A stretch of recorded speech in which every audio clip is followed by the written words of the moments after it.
Hey, welcome back, everybody. It's time once again for Closing the Wealth Gap. The one show, maybe the only show that shows you how to close the wealth gap in your own life with the man who's done it for many, our wealth coach himself, Tyrone French. Hey, Tyrone. Hey everyone, welcome to another episode of Closing the Wealth Gap. I'm your host, Tyrone French. Hey, what I'd like for you to do, if you like the content of this program, go to closingthewealthgap.net. That's closingthewealthgap.net, and hit that follow button.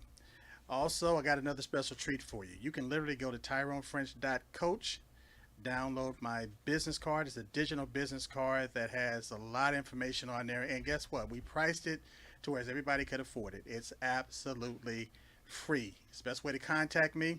Also, I have one of the best financial planning tools on the market. It's a financial planning guide. It doesn't incorporate AI, but the software will basically tell you exactly where you are financially. It'll tell you where you want to go, and it'll tell you exactly how to get there. And again, we priced it so that everybody could afford it. It's absolutely free. You'll find that at tyronefrench.website. tyronefrench.website. If you don't want to type in tyronefrench.website, just type in tyronefrench.site, S-I-T-E. And if that's too long, just type in tyronefrench.ws. Okay? Wow. But again, I want everybody to get this information because, again, it's going to show you exactly where you are financially so that you can realistically understand what it's going to take to get from point A to point Z. And again, it's absolutely free. So that being said, I want to bring in my cohort, Mr. Paul Roberts. Free. I hate this notion of free. It can't be free. Nothing's free in America.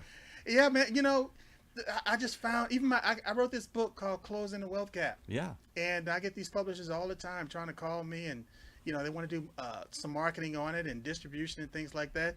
And I tell them my business model on the book. I said, I give the book away. Somebody signs up for my wealth club, I give the book away for free. But here's the story. Here's the story behind it.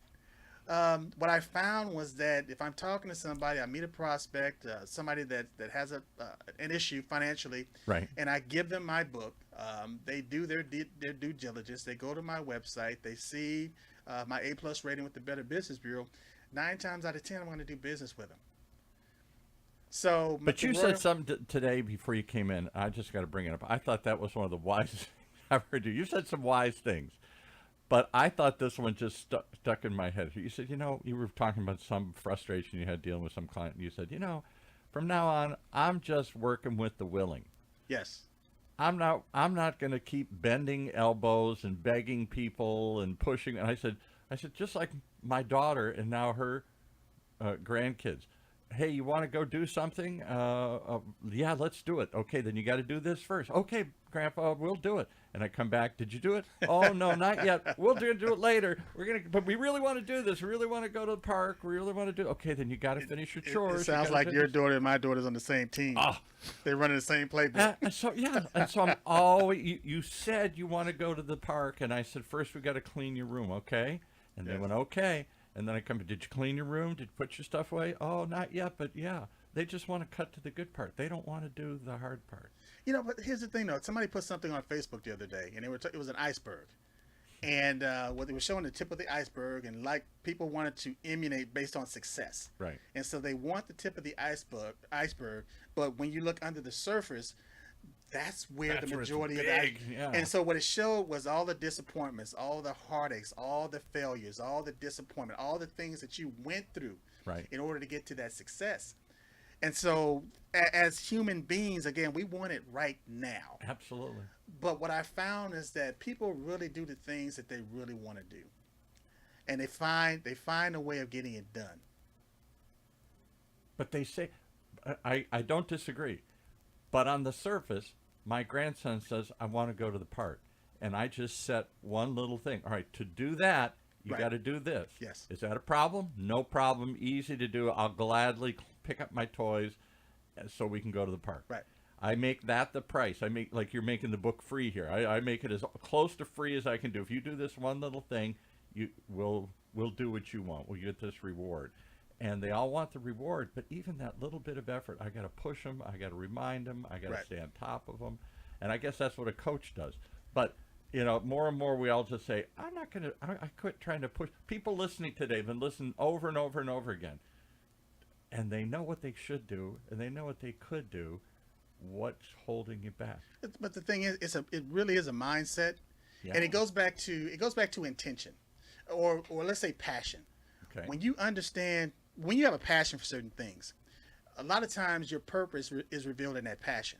Right. Now I'll give you an example. Again, it's the same person that made the analogy or showed this picture on Facebook with this iceberg, and I kind of chimed in. I said, you don't have to persuade the hammer to hit the nail. Please, would you hit the nail?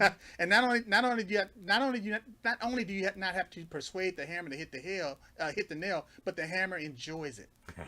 It enjoys the motion. Yeah. And and the thing is, it's looking for nails that it can drive in the wall or drive in the wood. Yeah. The problem is when you find the screwdriver that wants to emulate the hammer, because they think that the hammer is being productive. The hammer is making more money. The hammer is more successful. Yeah. So they the screwdriver tries to emulate the hammer. Right. And it realizes that it's not having the same success. Why? That's not its purpose. It wasn't designed to do that until it finds the screw. The slot that it slips into. That's right. Easily. So now it finds that screw that has the slot, and now it's found its passion, and it's found its purpose at the same time. So now here comes the pliers. The pliers want to do the same thing as far as driving nails into the wood, but it wasn't designed to do that. Now you can take a pair of pliers and try to take a nail and bang it, but it's not designed to do that until the pliers finds the nut. Right.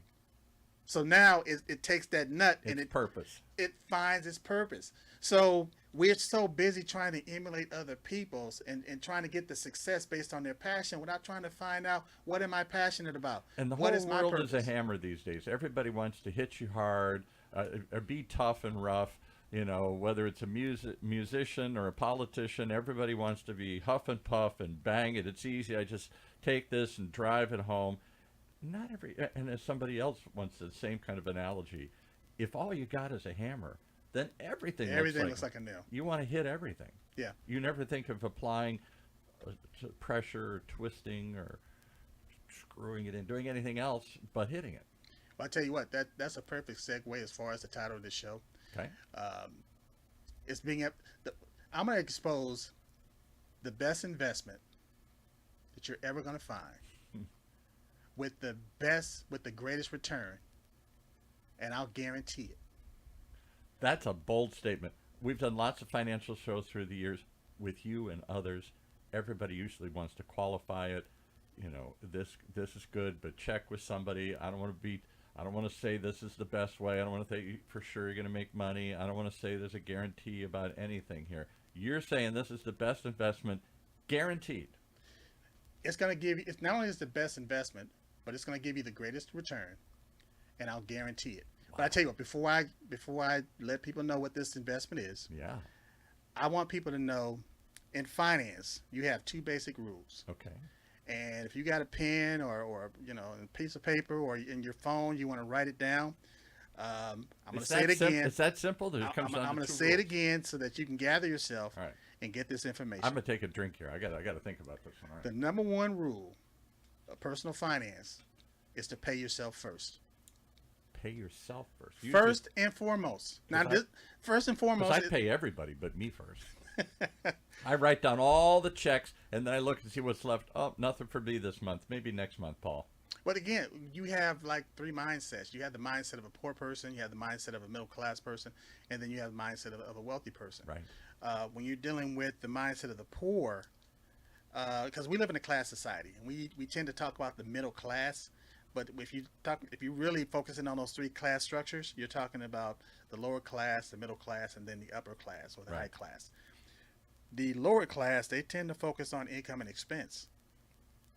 So when I talk about income and expense, I'm talking about financial planning and a balance sheet. Right. So you have income and expense, assets and liabilities. Here's the bills. Have I got enough money to cover it? So if you're just focusing on income and expense, guess what the narrative is in your head? I don't know. When you go to work, you're just working. The narrative is I'm hitting myself in the head with a hammer. That's what the narrative is. But what you're doing Bang. is you're making money to pay bills. Yeah, right. So I got to make enough money to pay my bills. Right. And again, we're not saying anything. This is not Mandarin that we're talking. This is not a language that people can understand. We're talking about the narrative that's going on in people's minds and in their head. Not Mandarin Yeah. Chinese. Okay. Yeah. The narrative is I got to go to work so I can pay my But bills. that's what everybody says. I got to pay my bills. But nothing in if that I didn't have to pay any bills, I wouldn't work. nothing in that statement says I got to pay myself first. No. In fact, what's weird is I'm thinking through this. What thought came to my mind is after you've paid the bills. I've had this happen. After you pay the bills, there's sometimes some money left over, and you think it's like found money. What am I going to do with this? But 9 times out of 10, after you pay the bills, there's nothing left. Well, that's clear. But when there is, what do? I blow it. You blow it. You spend it. Right. Yeah. And the thing is, you spend it and you feel bad about spending it afterwards. Sometimes you regret spending it. Yeah. And so what does that do? It guarantees that you got to go back to work to make more money. And chances are you probably hate what you're doing to generate the income. But you're on that treadmill as Right. far as, working, and I got to do this so I can make money. So the number one rule. Because those bills come knocking every month here. But again, going back to the number one rule, pay yourself first. And no certified financial planner, no registered investment advisor, no chartered financial planner or consultant will ever dispute that. Let me have you turn the mic up just a little bit because you're getting a little soft on me here. We're losing you. You're so powerful here, and we're losing this. Okay. Just bring it up. There you go, right there. Perfect. Actually, it's not staying up. Okay, can you hear me now? We can. Okay. We could hear you, but this is powerful stuff. I want people to hear this. Okay. So breaking it down, you know what the number one rule is: to pay yourself first. Right. The number two rule, and this is the most important thing. I want people to get this. Never forget rule number one. What's rule number 2? Don't forget rule number 1. Don't forget rule number 1. Why? Because it's just that important. But you say, how can I pay my food? So I got all these bills I ran up because I wanted this and I needed this and I got to have this. And all of a sudden it adds up. I don't have enough money to pay me. But again, this show is Closing the Wealth Gap. Right. It's for informational purposes only. We're not giving out financial advice. But what I'm doing is letting people know that there are rules to this thing, and there are levels. And so the first thing, you don't get to level 5 without mastering level 1. Anybody who played a video game knows that you can't get to level 5 if you don't win at level 1. If you keep getting knocked out, you got to start over. And again. level 1 is paying yourself first. So how do you get to the point where you can literally pay yourself first? How can you do that? Yeah. People hate budgeting. Right. So I'm not going to talk about a budget, because 9 times out of 10 people they even hate the word budget. I do. So what you need to do is create a spending plan. Spending plan. A spending That sounds plan. more fun. Yeah, you need to learn how to manage your money, because other than that, your money is managing you. Yeah. Well, certainly managing my time, it's making me do things. So you create a spending plan, and again, most people are not going to do this. They're not. They may know what to do. It goes back to working with the willing. Yeah. They may know what to do, but they won't take the activity. Are they Won't, willing they won't to do create it? the activity to do it. Right. So the people that are sick and tired of being sick and tired and working for everybody else but themselves, they'll take a few minutes out of their day, and they'll create a spending plan. And so now they see what's coming in and they see what's going out. Mm-hmm. And so now they can see based on, and I like to break it down based on percentages, because that makes more sense to me. If your rent is maybe, 50%. 30%, hopefully it's not 50%.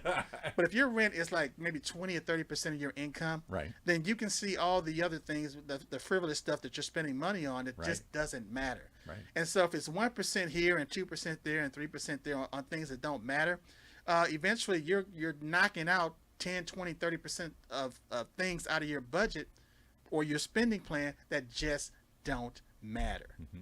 And so once you get to that point where, because most people will tally up their income and expenses, and they're running a deficit. There's not enough money. Yeah. And what they do is they take their credit cards to become a buffer or a stopgap as far as them not And I'll having just enough do money it for the this month. month. I won't do it next month. Just this month. I need a little extra money. And the problem is, when you use that credit card, there's not enough money in your, as far as the income, based on income and expenses, to pay off the credit card that month. Mm-hmm. So you begin to run a balance. Mm-hmm. And now you're creating another debt, another income producing And asset. that debt grows. Right. See, you have two types of income producing assets. Either you have income producing assets that's generating income for you, Right. or you are the income producing asset where you're generating income for someone else. And so a lot of times people don't relate the two things as far as you got these credit cards in their pocket or in their wallet or in their purse, knowing that they are income producing assets for the credit card companies. They should send me a thank you. They should show me how they're spending the money. Hey, thanks. How you just bought my kid a college education here. Thank you. But we're so programmed to do this. You know, you're not a responsible adult unless you have a credit Oh, card. first thing you got to get. You know, unless you have credit. And you know, people wear a badge of honor of like having an 800 credit score or a 700 credit score. You know, or you know, at the very minimum a 680 credit score. But it took time for somebody to get to that point, and it took in some instances a lot of mistakes to get to that point. Or some people just piggybacked on somebody that had really good credit. Right. You know, but it's a process. And so most people find themselves behind the eight ball just because what they'll do is they'll get one credit card. And then let's say because they don't have credit or they don't have a good credit history or, you know, for whatever reason, they don't have a high limit on that credit card. So let's say they got $1,000 limit on that one credit card. And they decide to go out and spend $500 for whatever. Now their utilization is 50%. Yeah, right. All So it's literally having that one credit score is literally hurting them.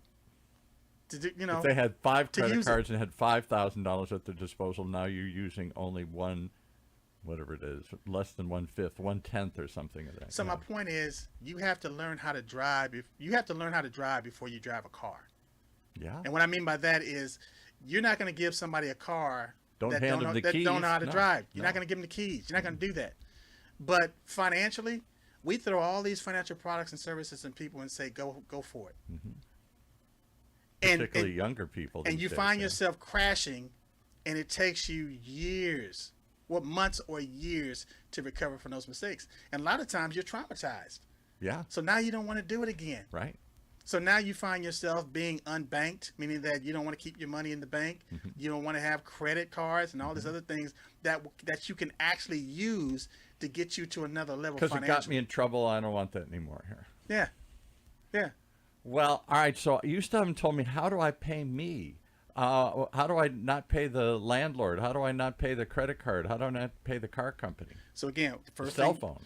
knowing that rule number 1 is paying yourself first. Right. Okay. And rule number 2 is never forget rule number 1. So once you've established that, you create a spending plan and you see what's coming in and what's going out. Again, the poor, the lower class or the working poor, they focus on income and expense. The middle class focus on assets and liabilities. The middle class they really never get to the asset side. What they do is they focus on the liability side. So what do? They buy a house, they buy a car. Right. Let's say they're in real estate or they're independent contractors, whatever. They got to look good. A business, maybe. A business. Maybe they got a business. So now they're wearing nice clothes. Right. You know, they're, the accessories, the watch, the More money jewelry, coming in. More money coming in, but you got more money coming out. So what Yeah. they're doing is they're constantly growing their liabilities. And the Because thing- as you make more, you spend more. you tend to spend more. Right. But the thing is, the problem is 9 times out of 10, they only have one source of income. So we're talking about the middle class here. We're not talking about the working poor. We're talking about the middle class. Right. They got one source of income. They lose that one source of income. Guess what those liabilities do?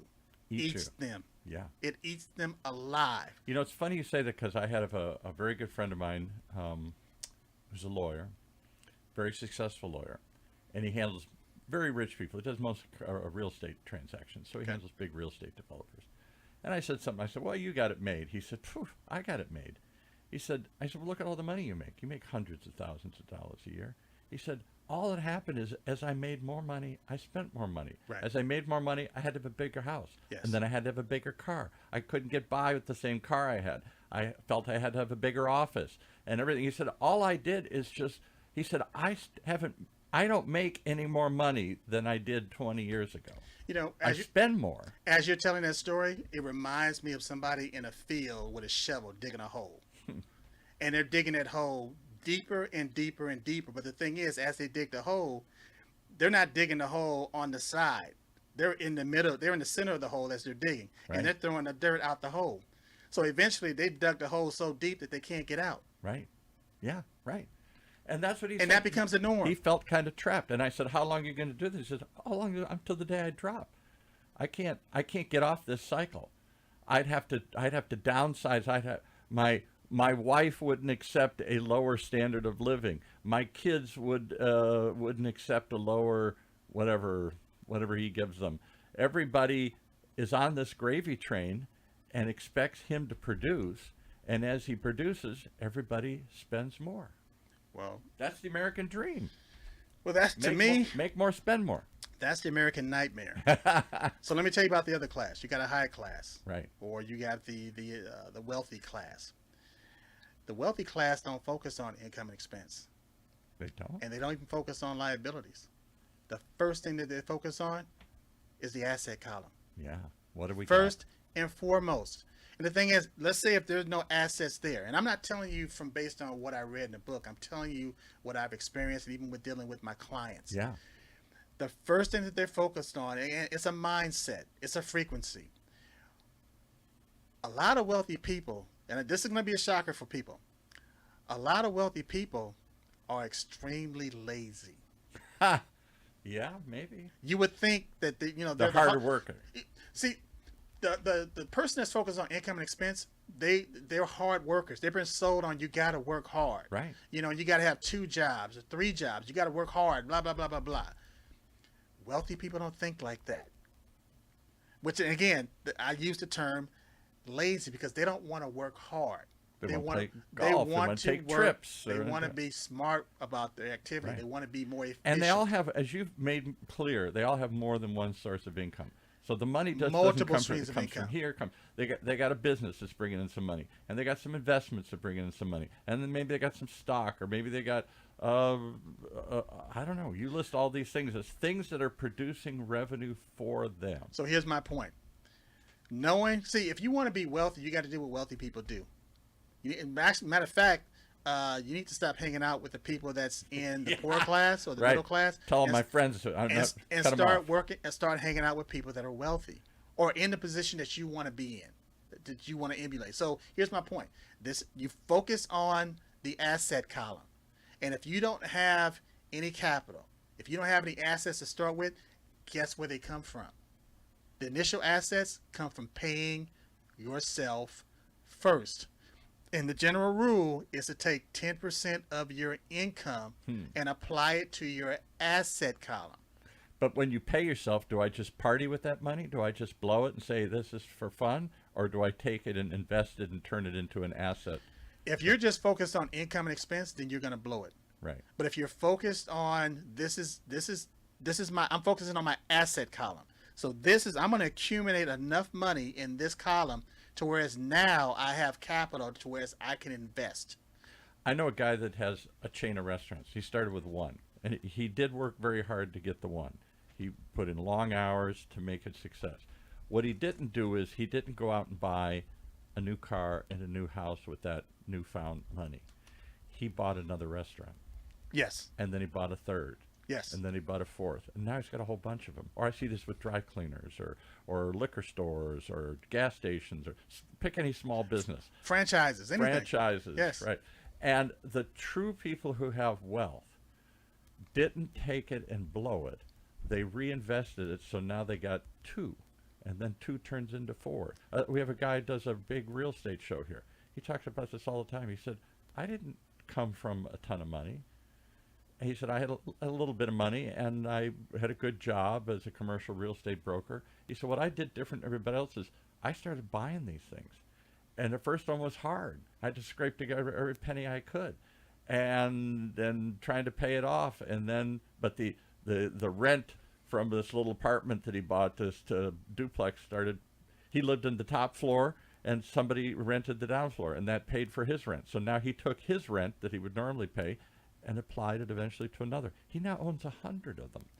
And that's one way of doing it, but there are thousands of ways of doing it. But again, it goes back to the first principle. Right. Pay yourself first. Even at the story you just told, he said at the beginning it was hard to put the money together. Right. But what happens over a period of time, it becomes a habit. Right. And so now it's not as difficult. So I want people to think about, let's say you were on this fitness trip and you would maybe, 20 pounds overweight, 30 pounds overweight. And you decide, you were sick and tired of looking in the mirror and not liking that person that you saw. Right. So you decided to go to the gym. You decided you were going to be proactive. You were going to do something about it. You took the steps necessary to get it done. But in the beginning, it was hard. It was tough. It was difficult. You had to override your mind. You had to override your body to keep you going until you got to the point where it became a habit. And once it became a habit, it was hard to talk yourself out of not going to the gym. Yeah, you look forward to it. You wanted it. You liked it. So it's the same thing with finance, Paul. It's the same thing with focusing on the asset column. You're doing it with intention. You're doing it with a purpose in mind. So now, when you understand your spending plan and you see all this frivolous stuff that you've just been wasting, giving away, now all of a sudden you don't even know what you spent. I told this one friend of mine who used to do this all the time. So how much did you spend? Oh, I spent $1,000, a couple $1,000 on this stuff here. What did you get? Tell me what you spent it for. Well, I don't know. But I wanted it. But that's the narrative. So my point is, in your spending plan, savings is going to be a part of your expense. Your savings is a part of an expense. And I'm not saying save money for the sake of saving money. What I'm saying is that that becomes your reserve. That becomes your storage. So the issue is, now you got money. You understand that you're accumulating assets so that you can create the capital so that you can make the investments so that you can get the returns that you're looking for. I'm going to give you a strange analogy, but it's one I battle with all the time with my wife. I'll call it the refrigerator problem. Our refrigerator, we had a regular size refrigerator. It was always full. So I got a bigger refrigerator, thinking now we'll have extra space. If I want something at the store, I don't have to worry, can I fit it in? All we did is fill it up. Right. And I said to my wife, why don't we just take this shelf and pretend it's full? We'll leave that shelf open just in case, you see that pizza at Costco and you say, man, okay, I'm going to really get this. That'll be fun. Instead of saying, oh, no, the refrigerator's full. I got no space or place for it. That lasted about 2 days. And I came home and it was filled up. I said, you filled up pretend that's full. She couldn't do that. If she saw an opening, she filled it. If she saw money in the bank, she spent it. Yes. If she saw something she wanted, she got it. Right. And it was only when, the cupboard was full, the refrigerator was full, the bank, the balance was full. She used up all the money this month. That notion that we can't just set something aside without a plan, without a purpose. We got to have if I told her we're going to save to buy a car, she'd be great at it. But if I told her we're just going to save, and then once we get the money, we'll invest it in something, she'd be like, I don't know. In order to establish any goal, you have to have a start time and a finish time. Yeah, right. So look at it like running a race. You got a beginning and you got an end. Right. Everything that, even in the Matrix, the movie The Matrix. If you like the Matrix, the Oracle said everything that has a beginning has an end. Mm-hmm. So it's the same principle. So, but again, if you're not intentional and you haven't set goals, it doesn't matter how far you run. It doesn't matter how fast you run. It doesn't matter where you end up. And that's how most people live their lives. They're not living it on endlessly with running, intention. like that hamster in the wheel, just going round and round. Well, we're coming to the end here. Okay. So my point is this. Knowing that now you're going to focus on your asset column, right, and knowing that you're going to pay yourself first, and knowing that the general rule, and again, nobody can dispute this. I don't care what your financial background is. The rule is 10%. As a matter of fact, there's a book out there called The Richest Man in Babylon. I highly suggest you pick up that book. You can go to Amazon. It'll cost you a couple of bucks, maybe $7. Mm-hmm. You know, and here's it, you're gonna spend the money anyway. So That's the so go to Amazon.com or go to a bookstore, get The Richest Man in Babylon, and it's going to explain. Matter of fact, there's an analogy or a story in there where because you got the teacher and you got the student, and I'm not going to give the plot away in the book, but what the teacher was saying, I found the road to wealth when I decided that a part of all I earned was mine to keep, and so will you. And I'm gonna tell you, everybody that operates that's acquiring wealth, or that are wealthy or considering themselves rich, they all have the same statement. I found the road to wealth or to riches when I decided that a part of all I earned was mine to keep. So it's a choice. It's a choice, and you make a decision. But again, Because most of us feel we have no choice. I got to work. but I Paul, gotta that's make the more money. illusion. Right. That's the illusion. That's the matrix. Right. That's the illusion. You have a choice. You're in control of this. right. And so once you decide, you say, "Well, I don't have." What are you talking about, Tyrone? I don't make enough money, Right. you know, to even consider paying myself $500, to even yeah. consider, you know, having a savings. And here's the thing. I tell people on this show about the as far as the data, and I'm not making this stuff up. You can go to the Federal Reserve and look at all this information. And one of the things is just they have a consumer survey. And the sad part about it is in that consumer survey, they're saying that the average American can't even come up with $400 for an emergency. I hear that all the time. So here's the deal. If you decided that your goal was just going to be to save $400, then figure out based on your income what 10% of that would look like, and just save $400. And once you've done that, once you've overcome that hurdle, now you set your sights on something bigger. And I can tell you, here's a real story. It was one time Okay.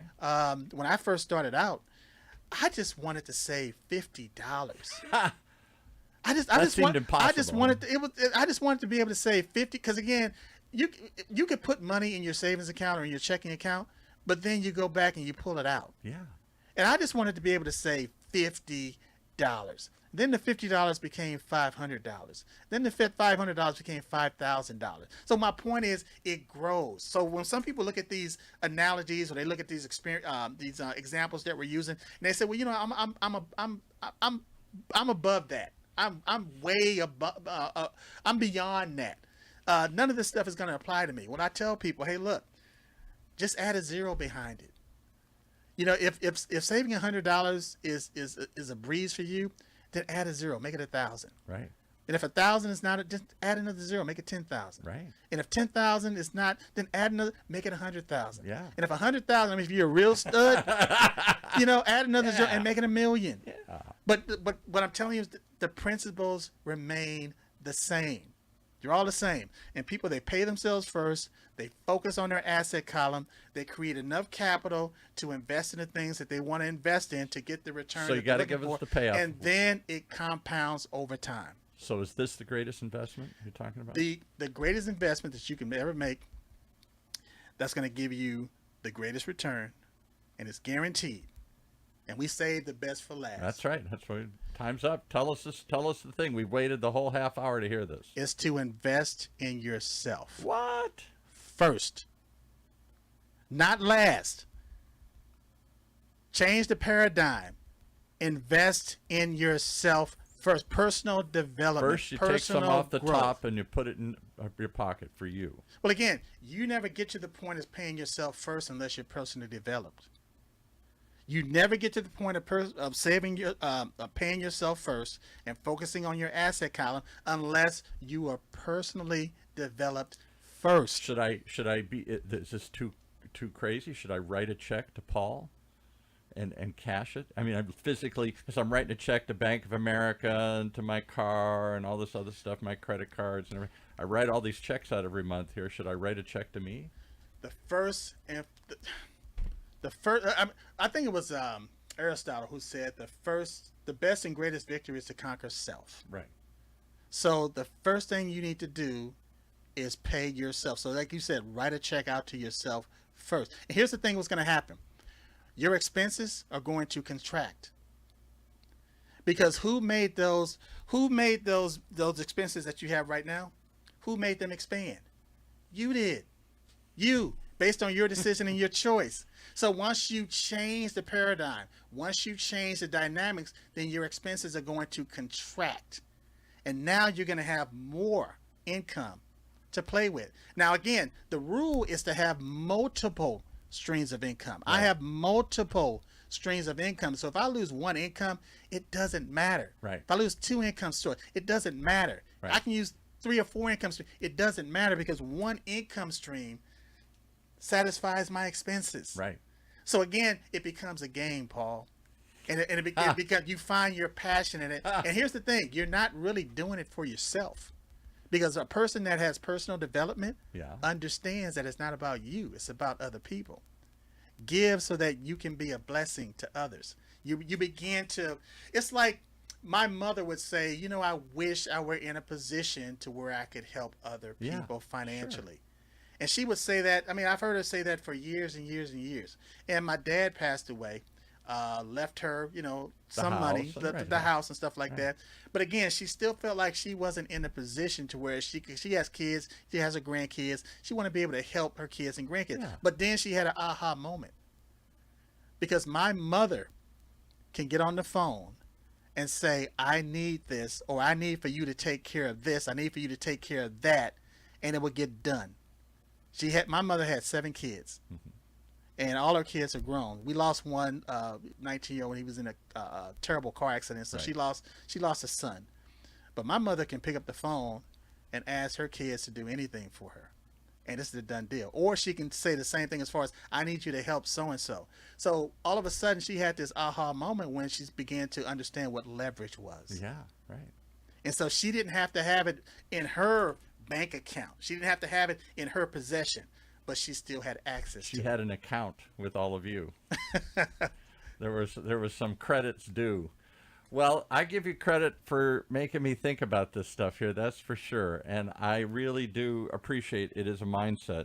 If people need help, then need a coach to change their mind, how do they reach you? Well, you know what? I'm going to give you a couple of avenues. Some people just want to pick up the phone and talk. So to do that, you can reach me 24 hours a day, 7 days a week, and just leave a message. Just go to 877-296-5192. 24 hours a day, 7 days a week, 877-296-5192. Leave a message. I will respond to you. Some people want to talk to me. They want to chat based on email, or they want to text, send me a text message. Download my app. Just go to TyroneFrench.coach. There's a section that says contact me. Hit that button. You'll have all my contact information. But what I would like for you to do, if you like the content of this show, go to closingthewealthgap.net and hit that follow button. It just tells us that we have a following, and the people they support. Here. Yeah, somebody's listening. Somebody. We know people are listening. We touch somebody and they responded. Not only are they responding, but they're taking action. Right. They're taking action. Because you're trying to get me to do something I haven't done, save money, pay myself first.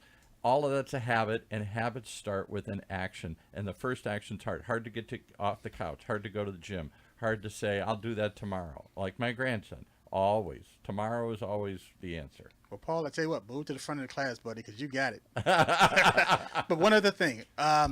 In order to pay yourself first, you say, well, I don't know how to do that. Well, just go to TyroneFrench.website and download my free financial plan. It's free. It'll give you the software. You plug in your information. It's going to tell you exactly where you are, but it's also going to tell you where you want to go and how to get there. There you go. And if you don't want to use TyroneFrench.website, if that's too long, go to TyroneFrench.site, S-I-T-E, or TyroneFrench.ws. And it's just like every other show, what I want people to remember is Tyrone French is closing the wealth gap. That's our show for this week. Closing the Wealth Gap. The one show, the only show that shows you how to take control of your financial future. Right here in Orange County's only community radio station, OCTalkRadio.net.